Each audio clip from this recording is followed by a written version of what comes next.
Bears podcast with Brad, Jim, and Will. What have they been watching lately?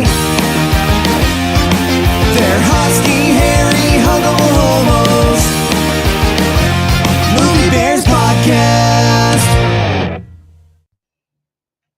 Hello all and welcome to the Movie Bears podcast. I'm Brad Harris and along with my fellow co-hosts, we review movies either current or classic on this show. Of course, all with a lovable bear twist. This week we are talking all things Creed 3. We have reviewed Creed and Creed 2 on the show. Seemed only fitting that we came back for the third one as well. Can't wait to get into that conversation. But before we do, let me introduce you to those co-hosts I promise to make introductions for. The wonderful Jim Pugliafico is with us in the virtual studio. Hi, sweetheart. How's it going? Hi, it's going good. I'm here. I'm fighting technical demons and, little body issue demons within me, kidney stone demons, yeah. Oh, and, wow. Yeah. So we're raring to go. I'm ready to go. I'm fighting. Oh, goodness. Well, I'm glad that despite all the pain you're having with that kidney stone, you have a pretty high pain threshold so for you to be complaining about kidney pain, I know that's a big deal. But thanks for being here, even though you're hurting. We appreciate you, babe. Also here with us is William Lindis, who we're going to get to see next week. Well, no, later this week. Oh my gosh, it's coming so fast. At South by Southwest Film. Will, how's it going? Hey, it's going well. I mean, like Jim mentioned, just getting ready for the show tonight. All three of us encountered some type of technical issue, and between kidney stones and allergies, not to compare the two, but just like we are jumping through hoops tonight. But like you mentioned, Brad, I'm really excited. We've got South by Southwest coming up at the end of this week. I'm going to be seeing y'all in 3 days, less than 3 days. It is that soon. Oh my God. We're going to be seeing so many movies together, doing some live coverage from here in Austin, Texas about the festival and just kicking it. I love it. I'm so excited, guys. Going to be fun. Agreed. Cannot wait. But before we can get to the smorgasbord of films that await us at South by Southwest Film, we have watched one more major release that we want to talk about before we take next week off for South by and then come back at you with a whole bunch of content when we get back. And that, of course, is our Creed 3 discussion. Check it out. Jim is all ready. He's got his dukes all put up. Nice. If you are listening rather than watching the show, you're missing a very cute image of Jim wearing boxing gloves and punching at the camera.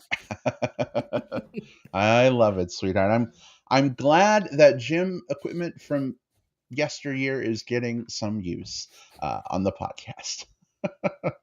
Remember that like 4 months I was into boxing? Yeah. Yeah. Didn't keep up with that, but well, look at it's paid off for the podcast already. Exactly. All right. Well, Jim, Will, how do you guys feel about jumping into our movie discussion? Let's do the thing. Yeah, I'm ready. All right. Excellent. So listen up. If you've already seen Creed 3, awesome. You're in the right place for our review. If you have not yet seen Creed 3, guess what? You're still in the right place because we're going to talk about the film spoiler-free for about 10 minutes. We're going to give our initial thoughts and impressions, whether we think this movie is worth seeing. Of course, you should always form your own opinion, but if you are looking for external thoughts, we're happy to provide those. We will then give you plenty of warning before we open things up to spoilers for the film. So if you want to listen, see if it sounds like your cup of tea, and then bail when we get to spoiler time, go for it. We're also going to be bringing you some plugs at the end of the episode. You're not going to want to miss those things that we love so much we want to put on your radar. So, if you do decide to skip the spoiler section of the film, make sure to come back in about 20 minutes or use the time index in the show notes that you'll have when this episode goes up on Apple Podcasts, Spotify, etc., and just skip forward as needed. Whew, I said a lot. I'm ready to get into this. So let's fucking go. Here we go. Our discussion of Creed 3.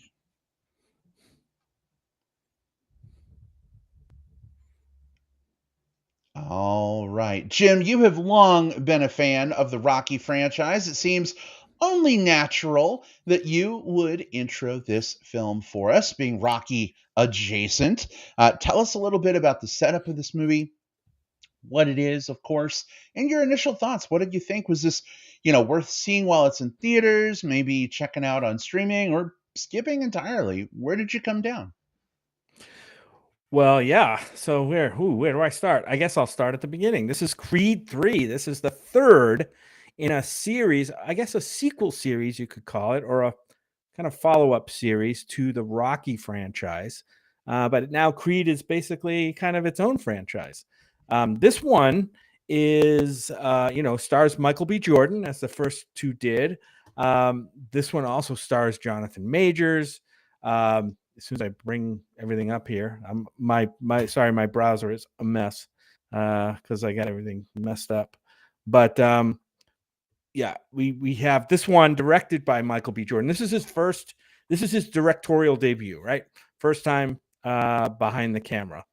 So let me read the IMDb summary with no spoilers. Adonis Creed has been thriving in both his career and family life, but when a childhood friend and former boxing prodigy resurfaces, the face-off is more than just a fight. So that's the plot summary of this one. Yeah, I was looking forward to this. Liked Creed 2. I pretty much like everything Michael B. Jordan does, and I'm a huge fan of Jonathan Majors. And we get both of them in this film. I really like this film. I think this is a really well done film. Look, you're not going to see anything super special in this or super different or out of the ordinary for these boxing movies in terms of plot, except for one element that we can talk about. We can actually talk about it more in non-spoilers. But yeah, I thought this was a really well done film. A lot of great boxing action. I thought the stuff that wasn't boxing was very well done. I thought the character development here was done very well, especially with the character of Damian. I think it's Damian Anderson. I think that's his name.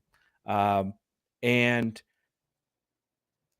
who is the antagonist to Adonis's protagonist. And what surprised me about this film, and what I think is a little bit out of the box for these boxing movies, get it out of the box, was the fact that I think they spent a lot of time, and I loved it, on the antagonist character, developing that character. You knew his backstory. And he didn't seem to be a super all villain or all, good guy, right? He was a complex character. I like the way they developed it. Of course, Jonathan Majors is great, I think, in this role. And we just talked about him in Ant-Man and the Wasp. So yeah, this is a definite recommend for me. I think this one deserves to be seen. All right. Well, Jim, thanks so much for letting us know your thoughts on the film and, of course, kind of cluing folks into what this one is about. Well, how about for you? How did this land, and was it a recommend or not? Yeah, so I would start by saying, Jim says this is a definite recommend for him. And for me, this is not a definite recommend, but it still falls under kind of like light recommend territory, right? Each of these movies, these Creed movies, I feel like, I don't know. I feel like Creed 2 and Creed 3 don't quite rise up to just sort of the expectations I had out of the first Creed movie. And so there's a little bit of that coloring it. A little bit of it is it's hard to tell the story of I'm the underdog in boxing when you're underdog was also kind of the guy that succeeded and was on top of the world the previous movie, and then to do that 3 times in a row. So you get a little bit of that here. I think the thing that works so well about this is, Michael B. Jordan's great, right? And he does a very good job. But Jonathan Majors is so effective here. And it's going to be like a recurring theme that we're going to hear throughout the course of this year and probably through the course of the next several years with Majors. He was the strongest part of Ant-Man and the Wasp: Quantumania. He's got I mentioned it just 2 weeks ago when we talked about it, but he's in this breathtaking role in Magazine Dreams, which is due out later this year. He is just absolutely one of the most compelling people on screen right now, and I feel like he elevates the hell out of this movie and gives it some extra texture that maybe it wouldn't have had if you had like a lesser performer in that same role. There's some of the fighting sequences are quite good. I think that sometimes for me, fight sequences, boxing sequences in movies can feel so like clip, cut that it's hard to really tell what's going on. And here, they take the time to slow things down to really let you see the action, to see what people are thinking as they go through the action. And that made it really accessible and narratively interesting to me. It lets you play into the emotion of what's happening on the screen. So, there's some parts that slog down and there's some parts that feel like, you've seen this movie a dozen times before, but the parts that do that shine, really do shine here. So it's a soft recommend for me. I think going into this one what type of movie it's going to be, and if that's what you want out of your film, you're going to get it here. All right. So 2 recommends so far. 1 regular recommend and 1 light recommend. Am I getting that right? Yeah. Cool. Okay. Awesome. And Jim, I see you nodding. For me, I think that I probably fall at the bottom of the 3 of us on this film. Okay. I really enjoyed the first Creed movie. And I felt like Creed 2, while not as strong as the first one, was still pretty good. It brought a lot. This one just feels, I don't know, like a lot of retread and kind of a needless retread in some ways. And I think, that's hard to avoid sometimes 3 movies deep in a franchise. I think about Marvel movies with different heroes and different characters and different villains, and there's all these opportunities to like reinvent the characters and have them react to new things. I feel like some of the trouble here is 3 movies deep into a movie about a boxer. Where can you go, especially a boxer who, I guess mild spoilers for Creed 1 and 2, but I mean, he rose up, he became the boxer, the champion. Where do you go after that? And this movie kind of adds a personal angle in. There's a antagonist, again, Jonathan Majors, who is fucking awesome. He kind of comes in and has some personal conflict, right, with Creed. And while I feel like that does kind of drive things, and it does put a little bit of an interesting spin on some of their boxing scenes, I think that the way it's ultimately executed is really head scratchy for me. I don't know that I bought certain aspects. I don't know that things landed, as well for me as maybe they did for others. And that's okay. A movie isn't all things to all people. But I don't know. I'm doing the letterbox thing this year, and I'm still current, which is great. I gave this 3 stars, but I didn't click the heart button, if that says anything. I think the movie shot well. It's got great cinematography. I think we've definitely got some great talent in the cast. Michael B. Jordan, of course, you guys mentioned earlier. Someone we haven't mentioned yet, Tessa Thompson, is back in this film, and I think she's great.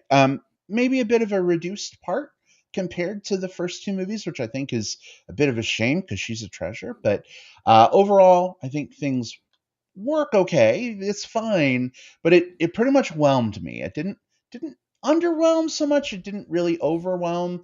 I'm just kind of there in the middle. So I'd say, in terms of what I recommended or not, it's an I guess recommend. If you watch the first 2 movies, you're invested in the franchise at this point. you should probably see it because it relates. But if you've never picked up a Creed movie before, I don't know that I would tell you to like, oh, hurry up and watch Creed 1 and 2 and go see this. Yeah. So that's kind of where I am. So, Brad, you're saying you didn't embrace this one with arms wide open? Wrong Creed. But I like what you did there. Wrong I like what you Creed. did. Wrong Creed. Yeah.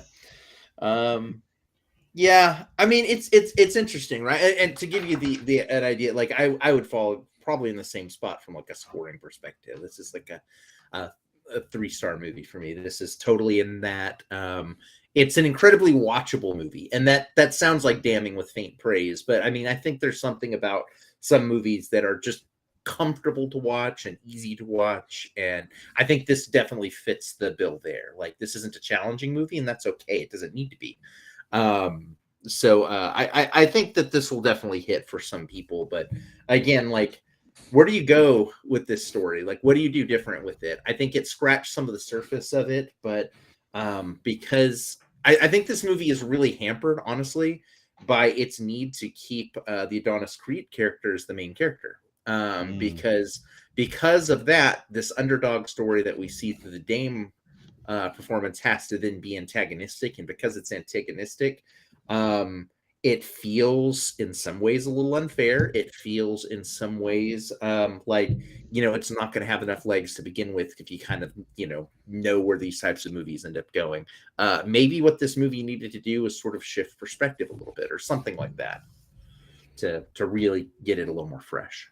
Yeah, and I think it did try to shift perspective a little bit, and like I said, it gave us a lot more of the insight into the antagonist and his motivations, and so forth. I really like that, especially with, like I said, an actor like Jonathan Majors, like, to bring it to life. Every time that guy was on screen, I'm like, he was pretty much magnetic. And to be honest, the scenes I liked the best were just the scenes between him and Apollo. Like, not the boxing scenes necessarily, just the discussions they had and the confrontations they had. And I think Adonis was trying to figure him out, right? And figure out what he's all about. Adonis had some feelings of guilt for things that happened when they were young. And there's the chip on the shoulder. I thought all that really worked really well. There were parts, I mean, yes, the plot points, you have a champion, you have a challenger, the challenger comes in, does something wild. Before you know it, the champion and the challenger are going to have to face off. That's not a spoiler. That's all in the trailer. So, and that's the 1, 2, 3 of these boxing movies. Pretty much every single one from Rocky on had the same major plot points.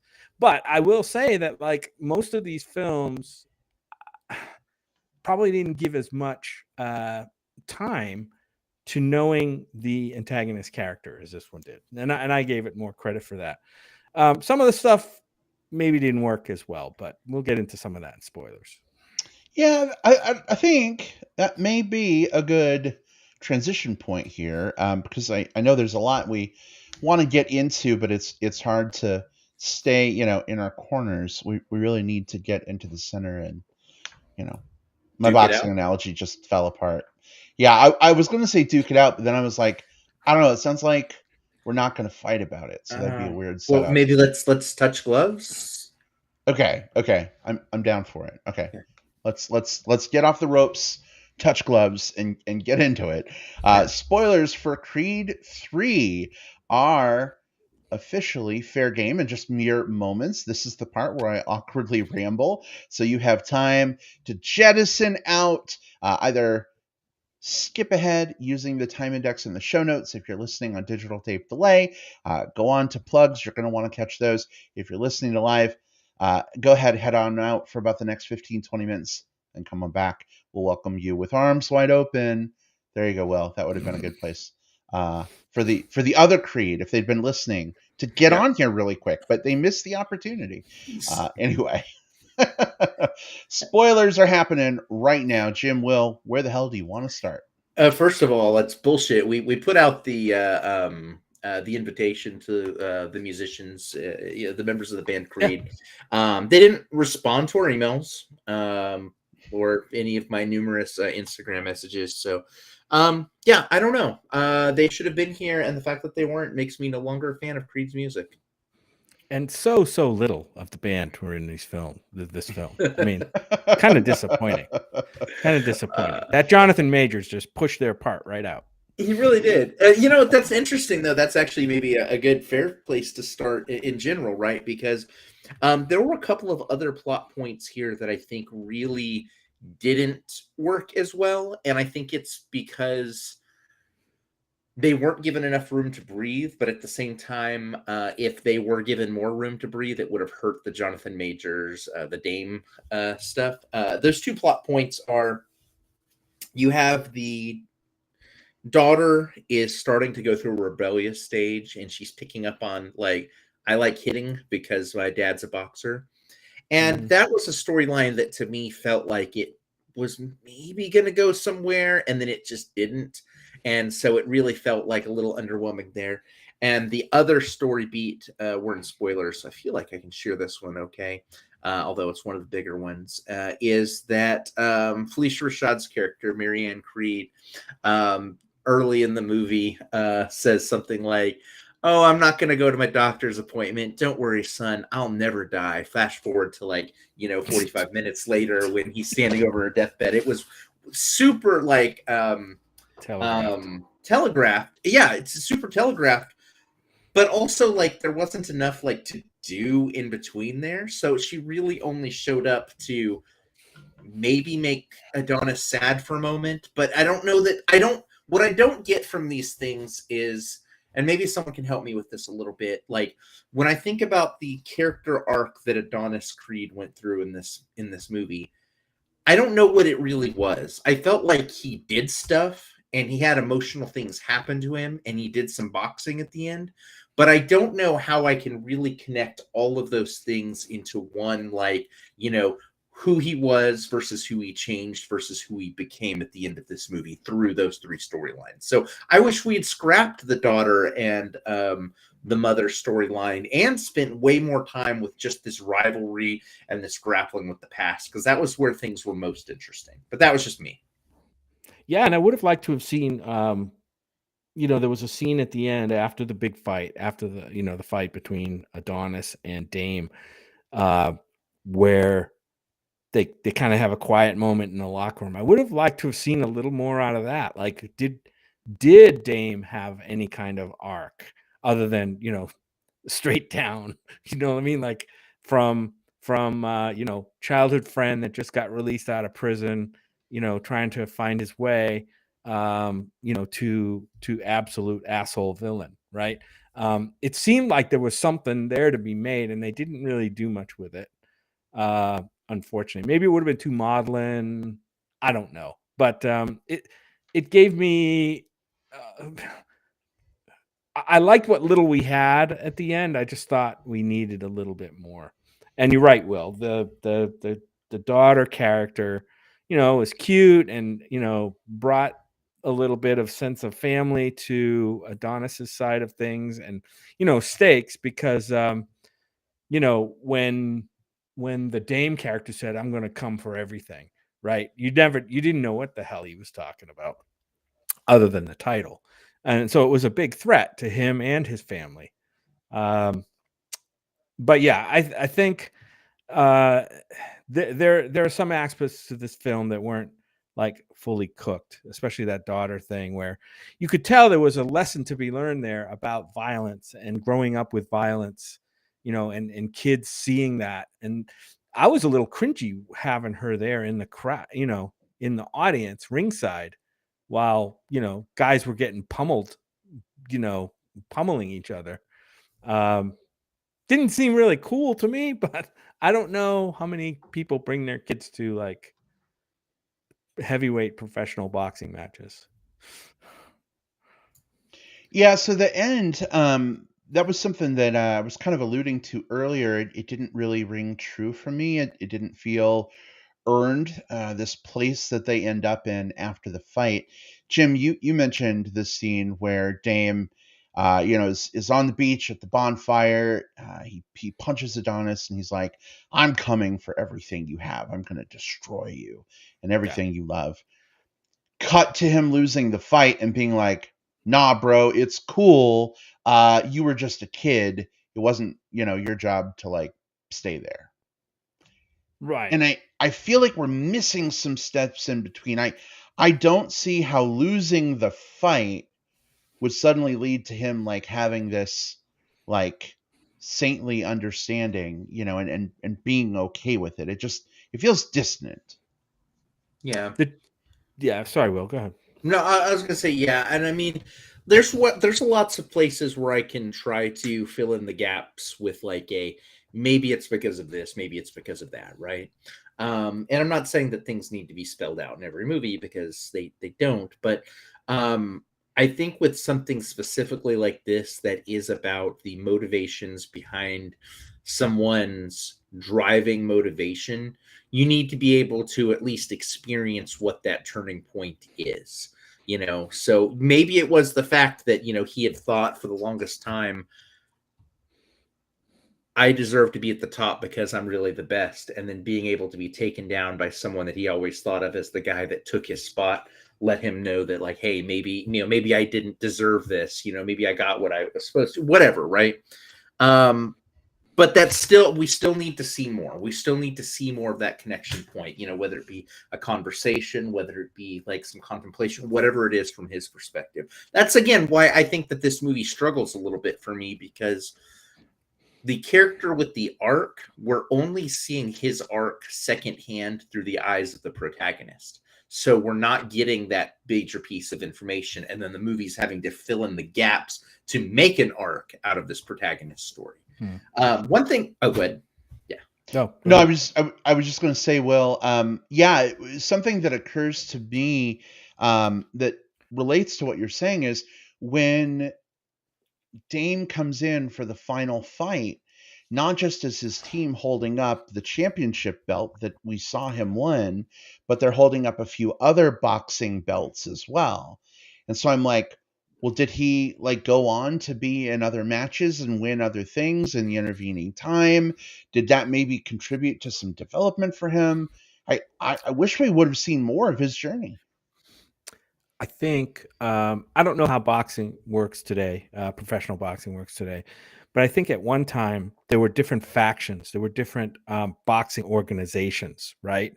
And some of them would recognize certain fights, you know what I mean, as title fights, whereas some of them would not recognize title fights. That's why you might hear like somebody is fighting for the unified title, right? It means that unified meaning all 3 or 4 or whatever of the world boxing organizations are basically sanctioning the fight, right? And so I think he won. Yeah, go ahead. I think he won it as a unified title. So he got multiple belts for one win. Yeah. One win. Yeah, each organization has their own trophy, if you will, I guess. Yeah, that he could get possibly. But yeah, because I think Adonis had multiple belts that he sort of won. It's an odd thing to not like. That's something that you maybe could have put something in very easily, just like a scene where he's gloating at some point, like I won this belt from you, I won this belt from you, I won this belt from you. You know why that is? Because I'm the unified king or whatever, right? Like you can do something like that, like to sort of explain that. Yeah, it's an odd little thing where you have like one fight can technically be for multiple organizations at the same time. Yeah, I like that he was. I like that he was. You say that you want to see more of his arc or whatever, but like he had just come out of prison, being out of society for a long time. Well, out of the the wider society, and obviously he was focused on one thing, right? This thing was taken away from him. His friend betrayed him in a way, and kind of lived the life that he wanted to live and got the accolades that he wanted. So he was very, very focused on that, and unfortunately that would blind him to a lot of other things, right? That he's dealing with a person in the friend that he had, kind of made him very one-dimensional, as a character, as a person. And I can understand that given the situation he was in and what he came from. Yeah. I want to nitpick just a little bit because there was one thing in this movie that made every single one of my bones turn to dust and I crumbled. And that was a scene where Michael B. Jordan, who would have been probably about 34 when this movie was shot, he's like 35 now. So I'm just saying, yeah, it was probably last year shit was shot.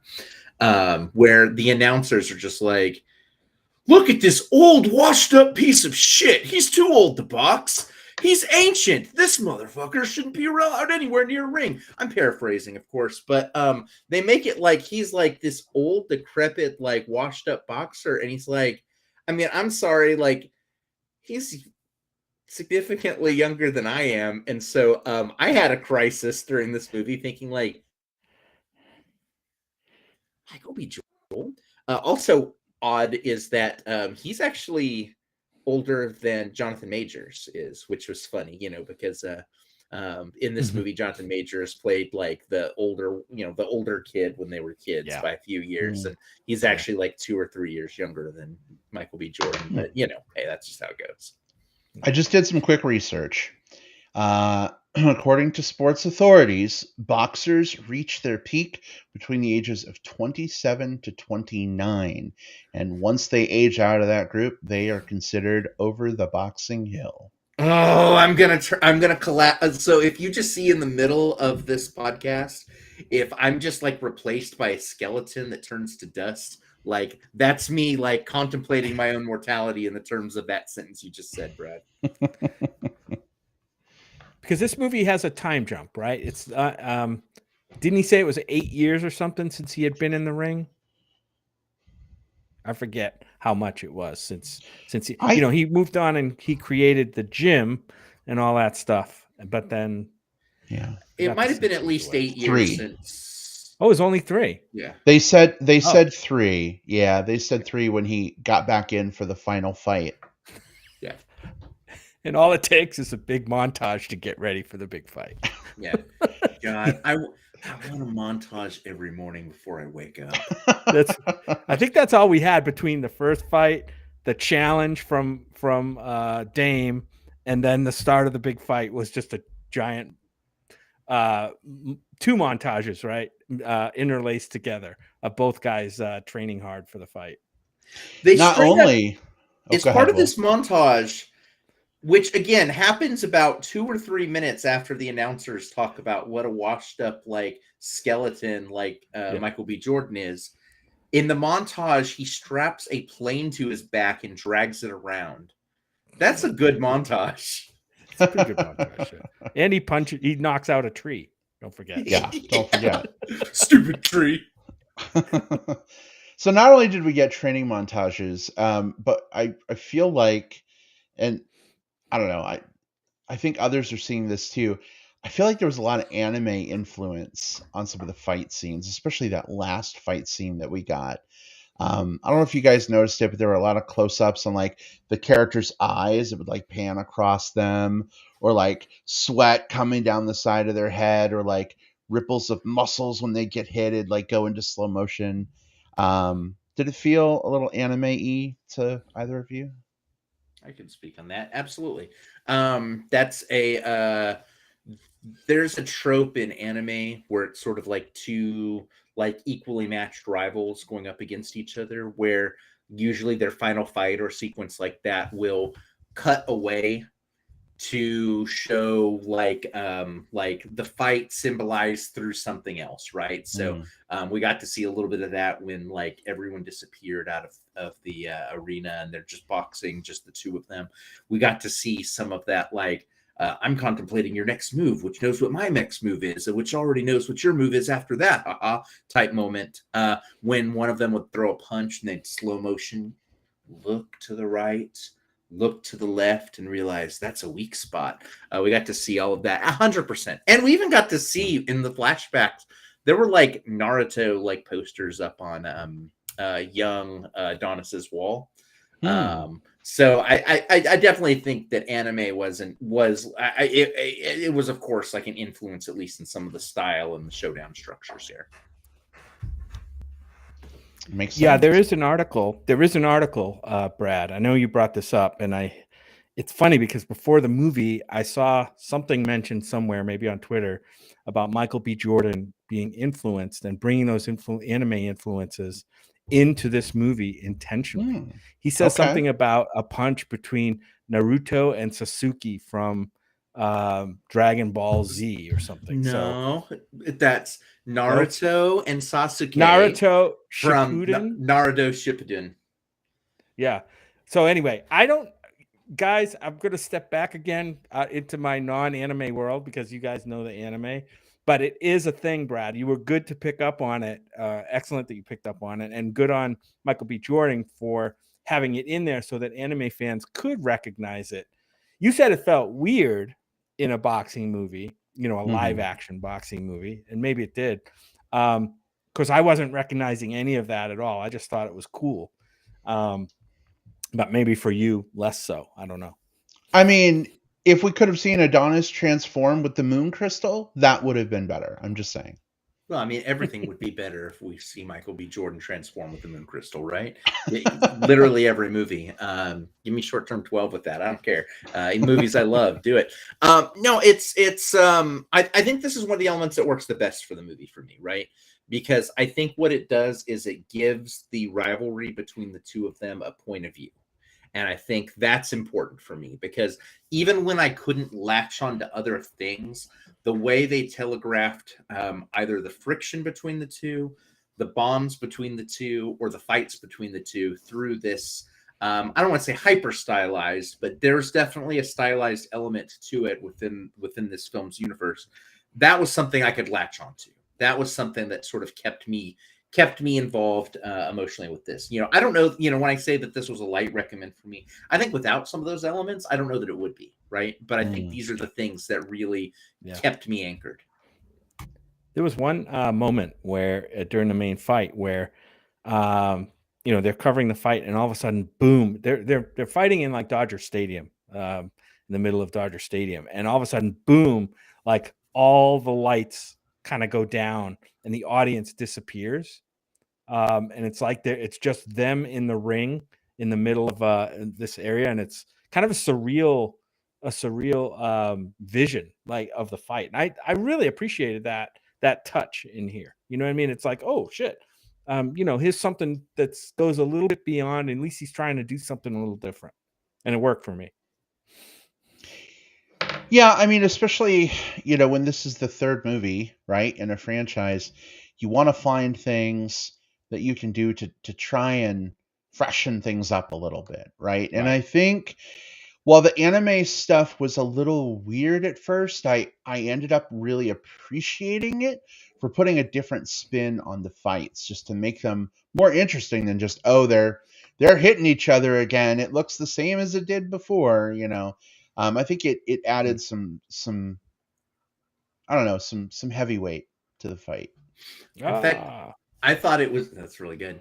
I was even reminded of so there was the series Arcane on Netflix, which has an anime influence as well. It's based off of sort of like the League of Legends gaming universe, but there's one fight there that reminded me a lot of this one, and it's two characters who had a lot of history as children, but now because of the way things are going, they're on opposite sides and they're coming into a fight with one another.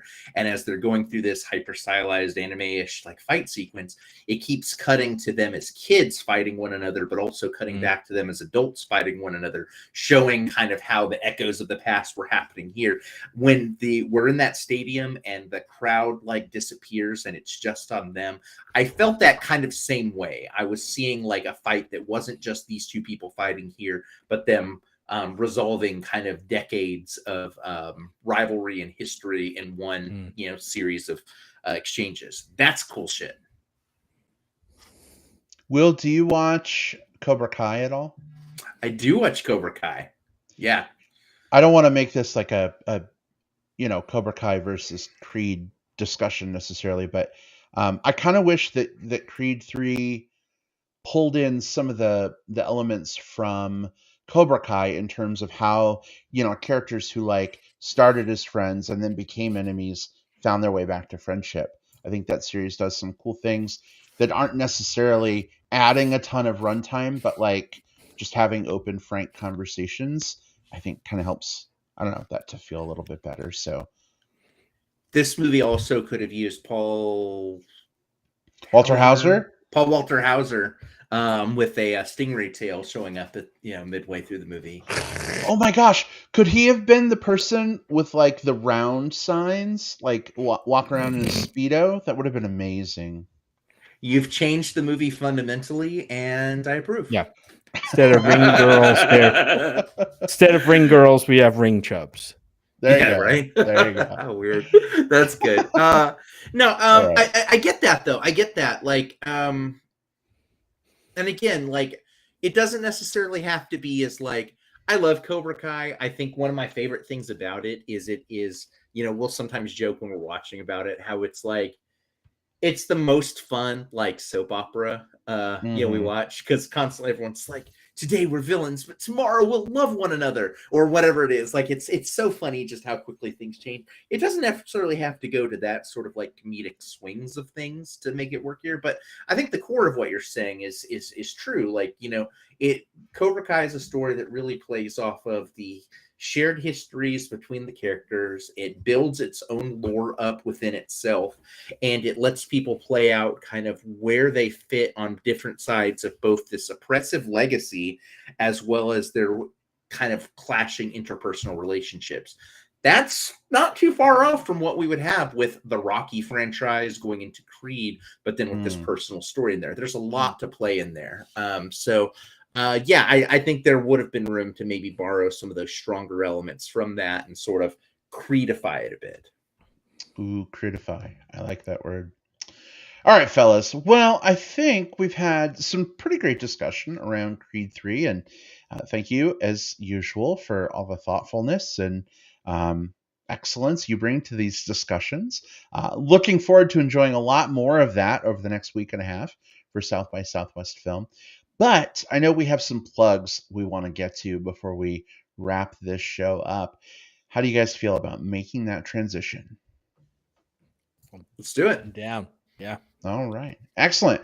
Well, welcome to Plugs, everybody. It's that part of the show where we talk about the things we love in the hopes that you'll check them out and maybe you'll love them too. And we're going to kick things off this week with Will. Will, what are you plugging? So what I'm plugging is a short. So the other night I went to go see the Oscar nominated animated shorts, like the 5 films that are nominated for an Oscar in the animated short category. And all of them are quite good. This is a good batch this year. So that's, sometimes there's like the 1 or the 2 that's a bit of a slog, but I really like all 5 of them. One of them, I need to look a little bit more to see where some of the others might fall. I know 2 of them you can watch right now. One of them is called The Boy, the Mole, the Fox, and the Horse, and that's one thing. And it's a short that's on Apple TV. It's on the Apple platform, and it's just beautifully drawn, and it's incredibly heartwarming. It's got Idris Elba and Tom Hollander and I forget the other voice actor. Not important, but it's quite good. And then the other one that's on Hulu is called My Year of Dicks, and it's about a girl kind of in the 90s. She's like 15, 16 years old, and she's over the course of 5 different like little vignettes within this short animated film, going through her story about like, she's a young teenager and she's just, I have to lose my virginity this year. And so it's just about these 5 different like guys that she meets and, tries to explore her sexuality with, but it's not happening because of like weird shit that's, stuff that happens. Are the guys named Richard? None of them are named Richard. Year of Dicks. So it's very good. It's very good. And they're 2 very different animation styles. That one is much more like slapdash and creative. There's sort of like a a controlled beauty to the Boy, the Mole, the Fox, and the Hound on Apple TV. But again, if you have either of those streaming platforms and you're thinking like, hey, whenever that section comes up when I'm watching the Oscars, I never know what these things are, so I just go get some popcorn anyway. Watch some short films. Here's two you can watch probably right now, depending on which streaming platforms you've got. They're quite good. And you can be the person in the room at your Oscar party who may have actually seen those when they get nominated. So, yeah, give them a check out. My Year of Dicks and The Boy, the Mole, the Fox, and the Horse. Definitely look for those. Brad, I don't remember if you were with me. Were you with me or not when we saw the live action shorts? I wasn't. I had Dungeons and Dragons that night, That's unfortunately. Right. That's right. Yeah. Well, we got to see the live action shorts, Will, but not the animated ones yet. I'm doing live action shorts tomorrow, so that's exciting. I won't spoil Very a thing cool. for you. Am I in for a treat, or am I going to be sad? Because one year I went and did the live action shorts, and all 5 of them were like, here's a story about my experience with Alzheimer's. Here's mine about when my father died. It was just like, here's a story about this war-torn country that I come from. And they were all good stories, but like at the end of all 5 of them, I was just like, well, I have no more faith left in humanity, or I have no more kindness left in my soul. I am so depressed at this point. I don't know. What am I in for? At least one of them is quite good and uplifting. How's that? Yeah, that's a better average than some years. Yeah. To be honest. At least one, and I can't quite remember the others in order, but yeah. All right. Awesome. Well, thank you, Will, for your plug. Hope you enjoy the live action shorts. Jim, are the live action shorts your plug, or do you have something else? No, they're not my plug, although I did mention them, so I guess it's a mini plug. So my plug is a movie called The Inspection. I don't know if I talked about this or not on the podcast. I don't remember. This one is directed and written by somebody named Elegance Bratton, who wrote a book about his experience going through the Marine Corps and Marine Corps boot camp as a gay man, as a gay black man. So he wrote and directed this movie, which so it's based on his story.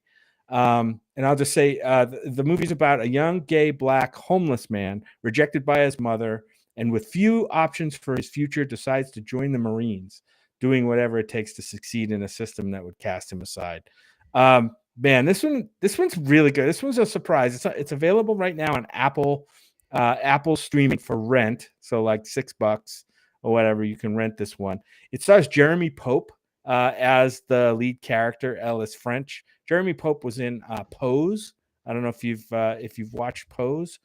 You'll recognize Jeremy Pope, Gabrielle Union, Bokeem Woodbine, and Raul Castillo, who we've seen in a lot of other LGBT-related films. He's really good. One of Brad's crushes. And yeah, this one's really great. This guy goes into boot camp, and it's about his struggles, both within the Marines as a gay man, trying to survive, I guess, in a somewhat hostile environment. Very hyper masculine world that is a Marine boot camp. But also he's trying to rebuild himself. He's also trying to rebuild himself into something because he sees his life going nowhere, maybe toward an early death. And he goes into the Marines. Now, the Marine boot camp is meant to break people down, right, in order to allow them to build up into soldiers. But he's trying to make something of himself at the same time.